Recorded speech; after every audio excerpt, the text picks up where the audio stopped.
and today we're taking a look at how to make hamburger buns.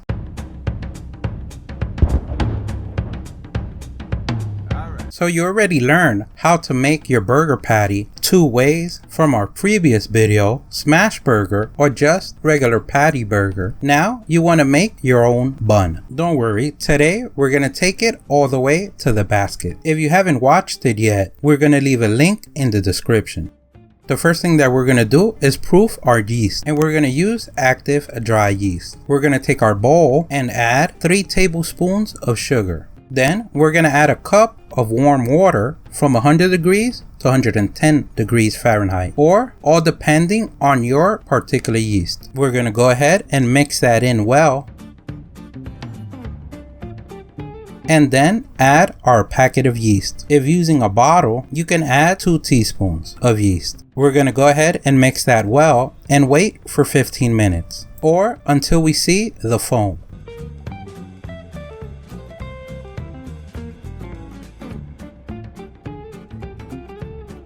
Meanwhile we wait for the yeast to grow, we can go ahead and melt some butter, and that is going to be 3 teaspoons.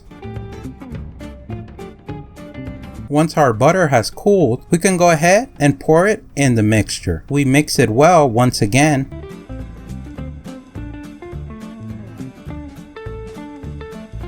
Now we're going to go ahead and prepare our dry ingredients. This recipe calls for 3.5 cups of flour. Bread flour is going to give you the best taste, but you can use any flour that you want. At the end of the day, they don't call you CEO for nothing. But first, we're going to start with 2 cups of flour. We're going to add 1 teaspoon and 1/4 of salt, and we're going to mix well.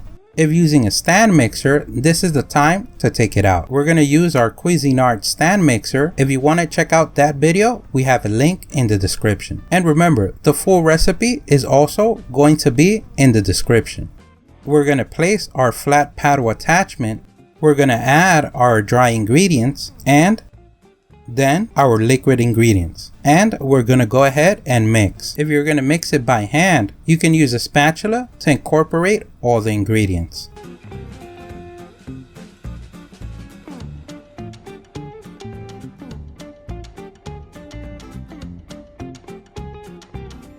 Once we have that well mixed, we're going to add 1 egg. If you don't want to use eggs, you can add a tablespoon of oil, either regular oil or olive oil, and you will still get that great taste. We're going to go ahead and mix that well, either with your stand mixer or spatula.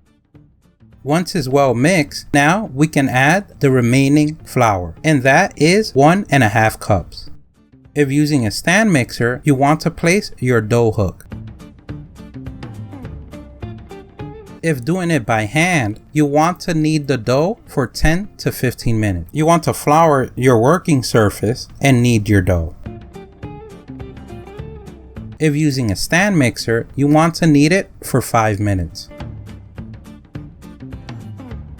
Once we have kneaded the dough, now we want to shape it to a ball shape.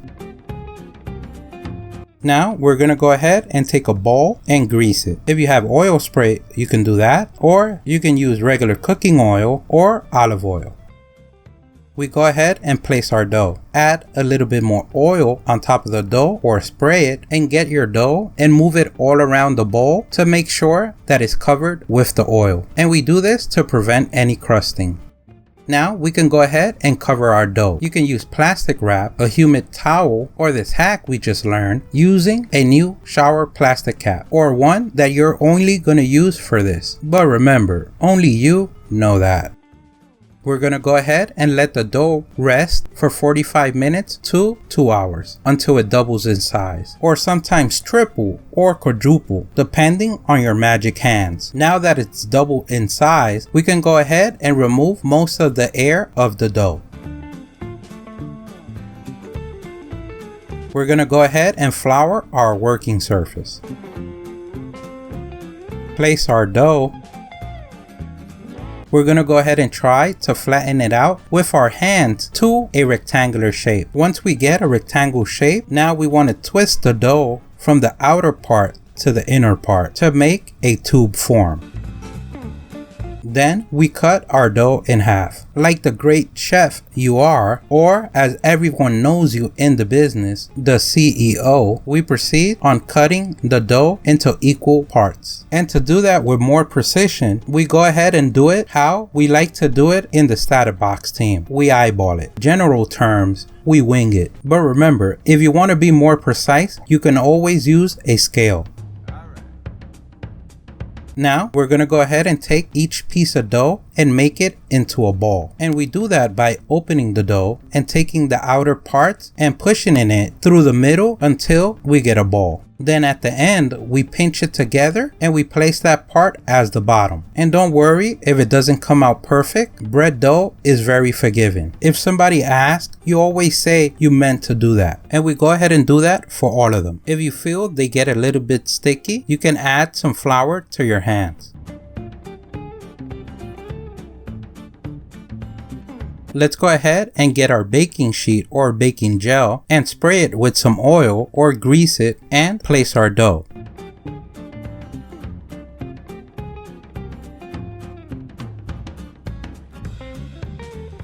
And this is going to be our second rise. We're going to let them rise for 45 minutes to 2 hours until they double in size.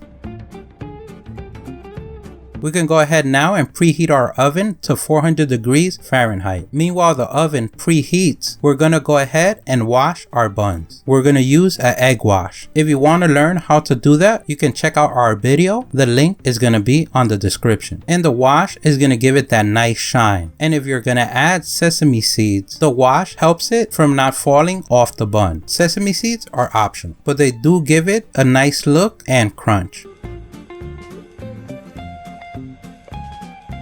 Now let's go ahead and place our dough in the oven. And our goal is to get the bread inner temperature to 190 degrees Fahrenheit to 210 degrees Fahrenheit. Once we reach our desired temperature, now we're going to go ahead and turn off the bake function on the oven and place our oven in broil mode on the low setting. And we're going to do that for 1 minute to 3 minutes, depending on your desired crust, coloring, or hardness. We like the golden look, so 1.5 minutes is good enough for us. Now is the hardest part, letting your bread rest on a rack until it cools off. Once it cools off, now you're ready to top your bread off however you want. Don't forget, if you liked the video, please give us a thumbs up. That really helps. If you have any questions, place them in the comment section below. Don't forget to subscribe, follow us on social media. Thank you for watching, and here's a link to our latest video.